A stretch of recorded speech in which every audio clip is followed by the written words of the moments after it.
Pasan 57 minutos de las 8 de la mañana, momento de entrevista y de recibir al subsecretario de Ganadería, Matías Carámbula. Cerró una nueva Expo Prado 2025. El ministro de Ganadería, Alfredo Frati, hizo enumeró las 17 medidas para beneficiar al agro, y por parte de la Asociación Rural también surgieron algunos reparos. Para conversar de todo esto recibimos a Carámbula. ¿Cómo le va? Bueno, buen día, un gusto estar acá. Un placer. Bueno, ¿cuáles son esas medidas que adopta el gobierno y que benefician al agro? ¿Qué mercados abre? ¿A qué productos beneficia? Sí, bueno, el ministro presentó esas 17 medidas, algunas son, hay una diversidad por la magnitud de la propuesta, hay de todo un poco ahí. Yo destaco, y más en el marco de la rural, una de las principales líneas del tema de la ganadería. Indudablemente para este gobierno el desarrollo y la promoción de la ganadería, vacuna y ovina, como una cadena central y bien importante para el país. Dentro de la ganadería, la promoción, ahí aparece el Procría, que es un programa de asesoramiento técnico para 1000 productores que ya empieza ahora. El manejo sanitario de la garrapata, que es un problema sanitario importante, que genera mucho impacto económico en los productores y en el país. La apertura de mercados como parte de una estrategia también de continuidad. Bueno, a veces mirar la continuidad también de la política pública y la política de Estado en torno a los mercados y el acceso a mercados, que indudablemente es un tema que venimos trabajando con mucha intensidad, tanto en Cancillería como desde el Ministerio. Entonces, ganadería es un foco central que tiene ya 3 programas que están comenzando: garrapata, procría, mercados. Segundo línea importante que se planteó en el Prado es el tema del riego. Sí. Que ahí hay 2 niveles de riego, y eso me parece está bueno plantearlo. Lo que es el riego a gran escala, represas multiprediales, que se crea este espacio interministerial conducido por Presidencia y con la coordinación técnica de Tabareguerre. Y a su vez el Ministerio está alargando también un programa de acceso al agua para la producción familiar. O sea, son 2 niveles del tema riego que se presentó en el Prado, el nivel más de grandes inversiones, bueno, esto que se presentó ahí en el Prado, más una línea que la vamos a trabajar desde desarrollo rural, que es acceso al agua para la producción familiar.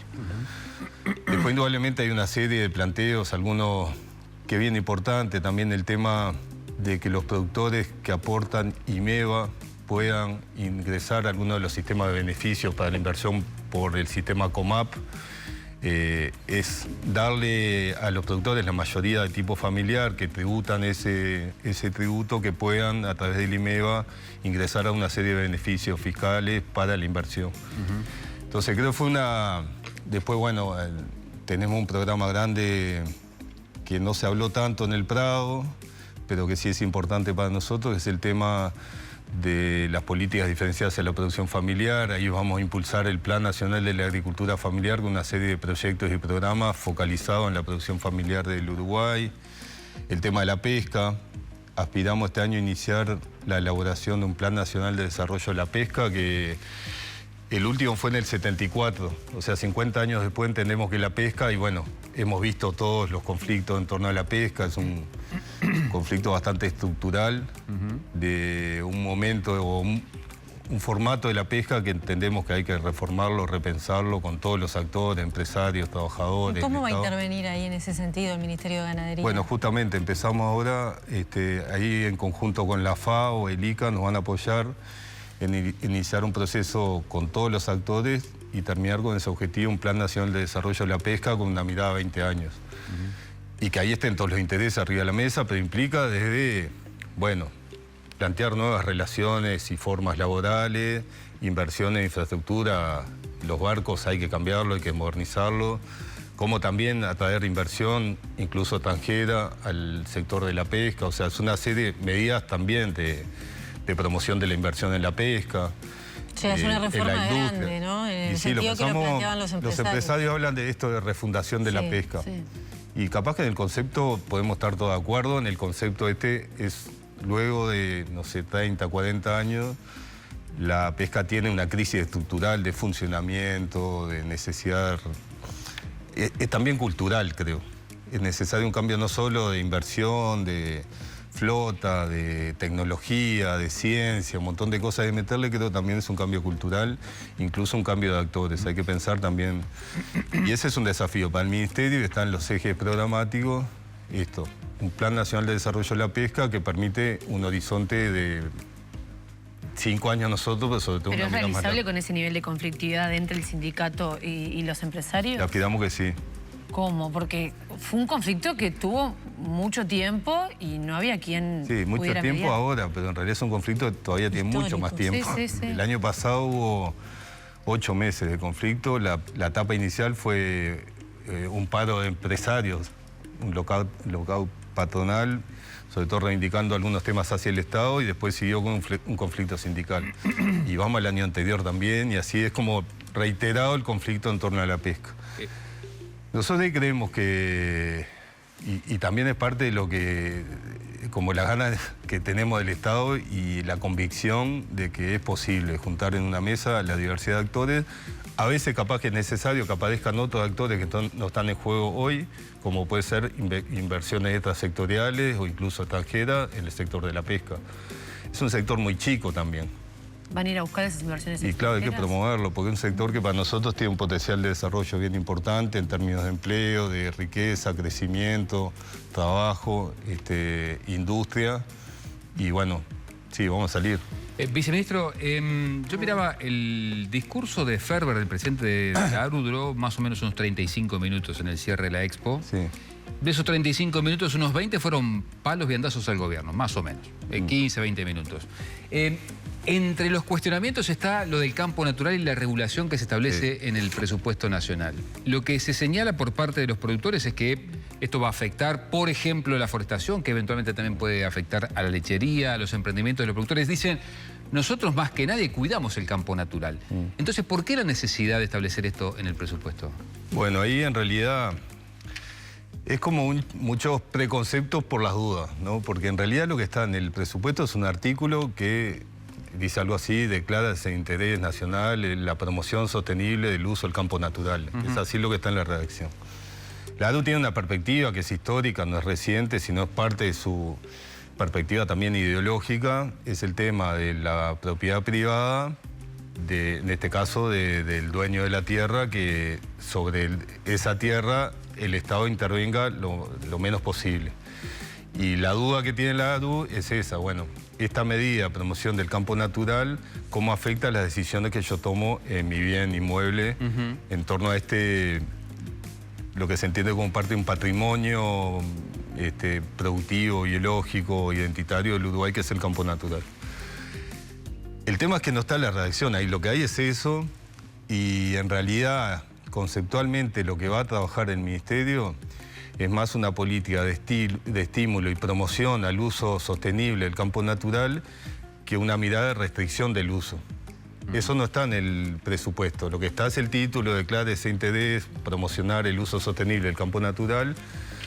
El espíritu del gobierno y del ministerio es justamente un espíritu más de promoción del uso sostenible. Incluso se ha hablado, no en este momento porque hay restricciones financieras, pero de pensar una serie de medidas tributarias que promuevan el uso sostenible del campo natural. La ARU predefine que va a ir en un uso de restricción y control del uso del campo natural. Entonces ahí en realidad lo hablamos en el almuerzo con el presidente, lo presentó el presidente de la ARU en el discurso. En realidad ahí lo que quedamos armar un espacio de trabajo tratando de trasladar cuál es el espíritu del gobierno y el Ministerio de Ganadería en torno al uso de este recurso. Pero que entonces la ARU no entendió el... Y bueno, lo que entendió sentido... es el titular, pero no, efectivamente, el periodo pasado hubo un debate O hay un parlamentario. posicionamiento ideológico, digamos, de la... Es un posicionamiento ideológico, sobre todo la afectación de la propiedad privada y la toma de decisiones del productor sobre su campo. Eso es lo que es histórico de la ARU y forma parte de la identidad de la ARU. Lo que creo se está hablando de algo que todavía no tiene un desarrollo claro y una propuesta concreta. Lo que dice es: declara ese interés, el uso sostenible del campo natural. Y lo plantea para atajarse porque hubo un almuerzo, un parte encuentro con el presidente en el medio, digo. Y ahí lo plantearon también. Es parte de adelantarse, bueno, o marcar la cancha. Si va por este lado, no estamos de acuerdo y vamos a cuestionar esta medida que sea más de restricción del uso o control del uso del campo natural. Es una jugada que hace la ADU más de adelantarse a algo que no está definido. Y ustedes lo que sí está de ahí definido, no van a avanzar. Nosotros lo que definimos es eso, es medidas de estímulo de un recurso que es bien fundamental para el Uruguay, que nos da identidad incluso en los mercados de carne, ¿no? La carne basada en la producción de campo natural. Eso conceptualmente es más un uso de promover, estimular el uso del campo natural de una forma diferente, integrado, bueno, un sistema de producción y de manejo, pero más por el lado de promoción y no de restricción. Pero lo vamos a ir hablando y eventualmente negociando. Yo creo que es una jugada por las dudas, tenemos que marcar esto. ¿Cree que el estilo de conducción del ministro de alguna manera puede obstaculizar un buen diálogo con los productores? Bueno, primero en general tenemos buen diálogo con los productores. A veces vi que el presidente del Partido Nacional planteaba las prejuicios ideológicos que tenemos el Frente Amplio hacia el sector rural y agropecuario. No es lo que yo siento en la vida real de la gestión. Tengo muy buen diálogo con todas las gremiales. Mido un poco la propuesta de gobierno del Ministerio de Ganadería de este pedido, la comparo con el anterior, que hay que hacerlo. Y en realidad yo miro el presupuesto, las líneas programáticas, algunas de las cosas que ya venimos haciendo y no veo la distancia. Claro, pero vio que la dirigencia de la oposición ha cuestionado el estilo que tiene Frati. De hecho, el contestarle en el discurso fue motivo de un comentario por parte del secretario general del Partido Colorado.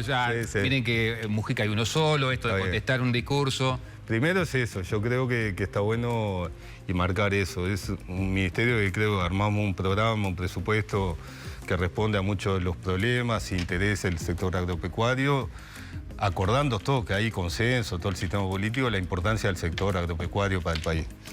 Frati como Kessman, bueno, y es su estilo, su forma, es un tipo muy honesto, muy frontal, muy espontáneo a veces, y capaz sí, alguna declaración que no la pensó porque le surge, él es así, es muy visceral también, y eso puede generar alguna tensión, pero en el fondo creo que ese momento, capaz por una reacción espontánea de un tipo que es muy honesto, franco, sincero, que no esconde nada, puede generar algún lío, efectivamente, pero se resuelve rápido.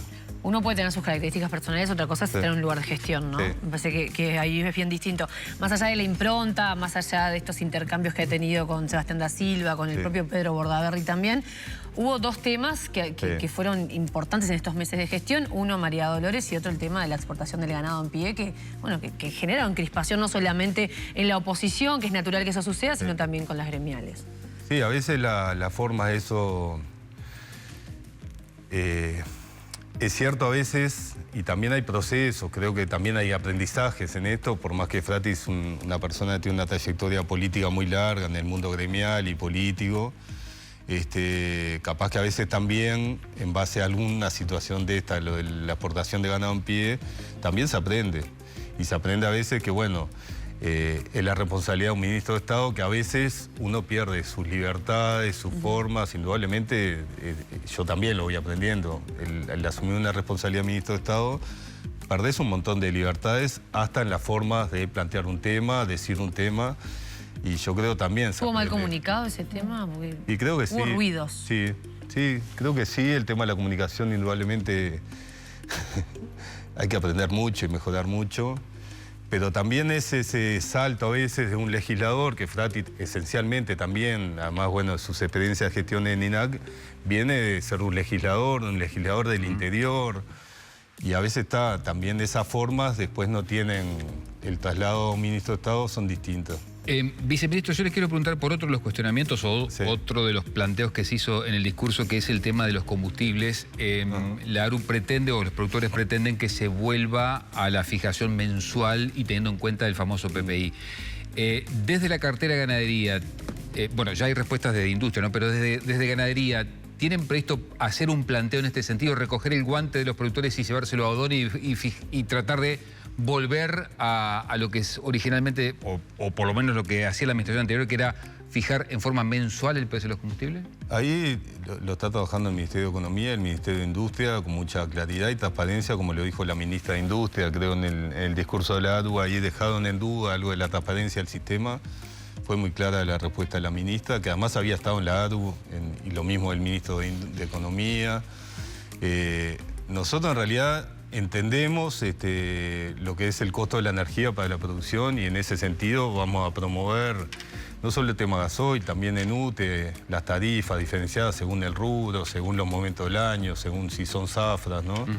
En eso vamos a tratar siempre de hablar, incidir, aportar a quienes toman las decisiones más concretas, como puede ser el tema de industria, en los temas de energía, gasoil, de energía eléctrica, en fin, trasladar lo que vemos desde la realidad del sector agropecuario. Pero el gasoil no se va a cambiar. En principio creo que no.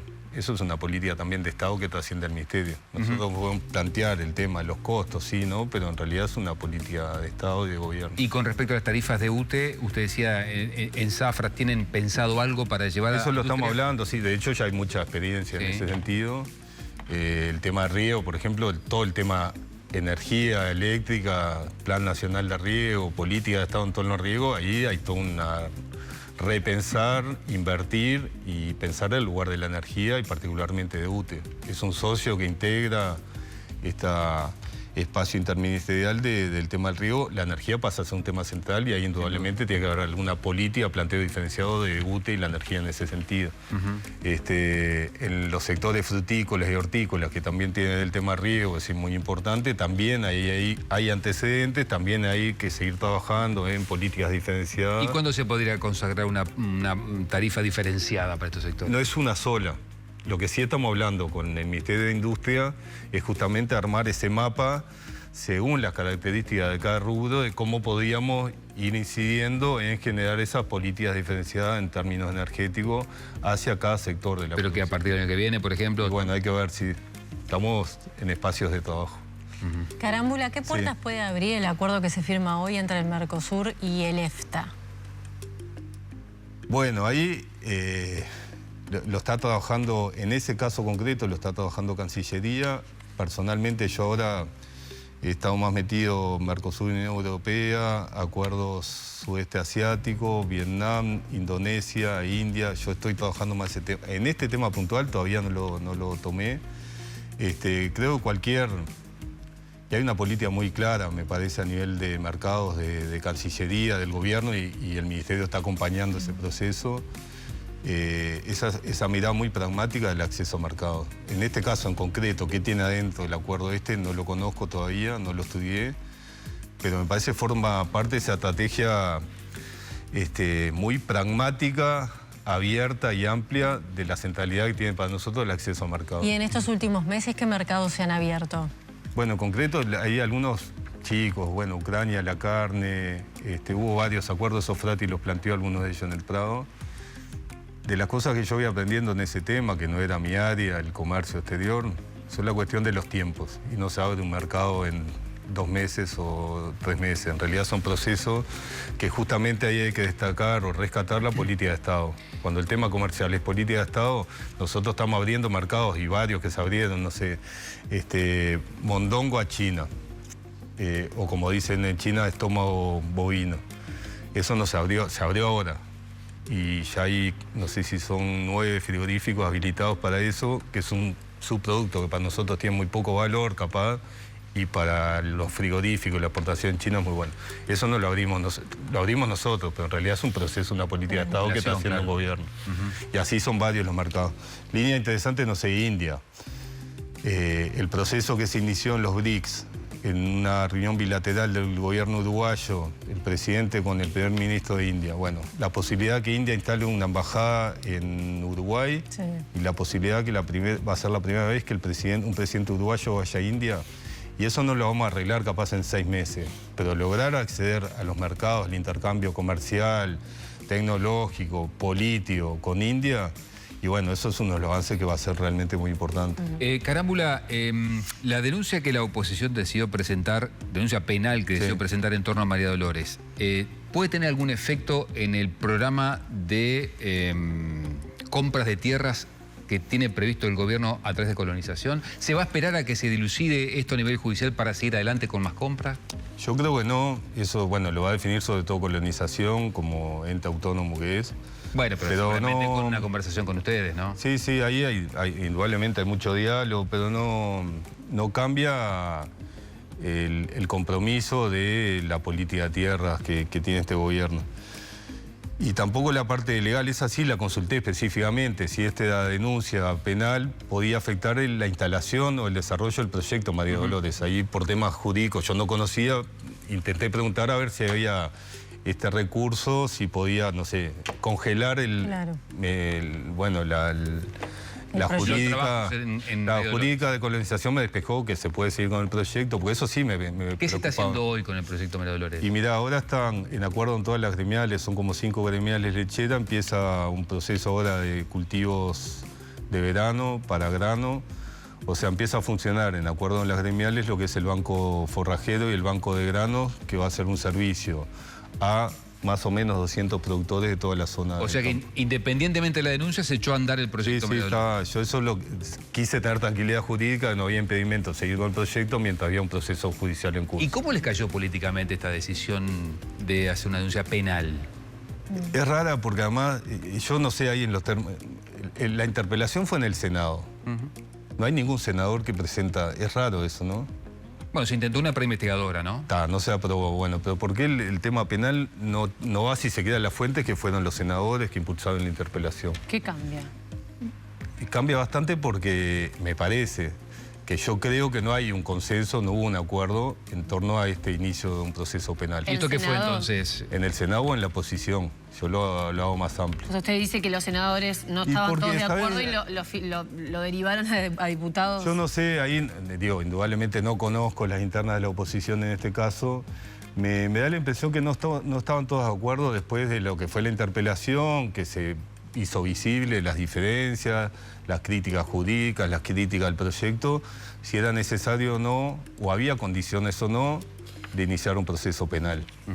A mí me preocupa bastante ¿Qué cosa? ¿Por qué? Esta cuestión de la judicialización de la política en un tema que creo hubo muchas respuestas de todo tipo y que hay, al fin y al cabo, hay fuentes jurídicas o escuelas jurídicas diferentes. Yo creo que, así como está bien, yo respeto mucho los planteos en torno al proceso legal, que plantea sobre todo el senador Bordaberry. Creo que las respuestas de colonización de jurídica y otros asesoramientos jurídicos fueron bastante claras.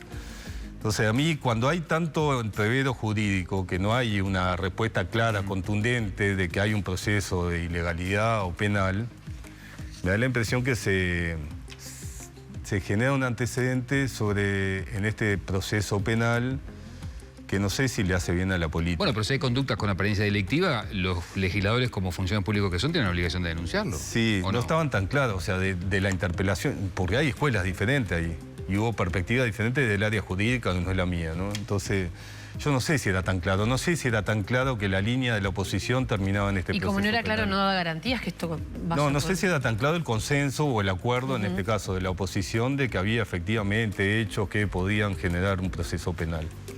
Entonces, a mí me genera, la preocupación es esa, indudablemente respeto, si los legisladores entienden que tienen estas dudas jurídicas, penales, que hagan el proceso que entiendan que hay que hacerlo, lo respeto, parte también de la responsabilidad. A mí me genera dudas si había ambiente, consensos, acuerdos, que efectivamente acá había claramente un hecho de duda, apariencia de delito penal como para iniciar este proceso. Y creo que a veces exponemos también, cuando hay esas dudas, no hay tanta claridad, me parece, en el tema, podemos poner a exposición de la política que está haciendo a un partido y a un gobierno o a la oposición. Pone también arriba de la mesa la credibilidad del sistema político. Y a mí me genera duda. Bien. Matías Carámbula, subsecretario de Ganadería, muchas gracias por haber venido esta mañana a Arriba Gente. Bueno, gracias a ustedes. Un gusto. placer.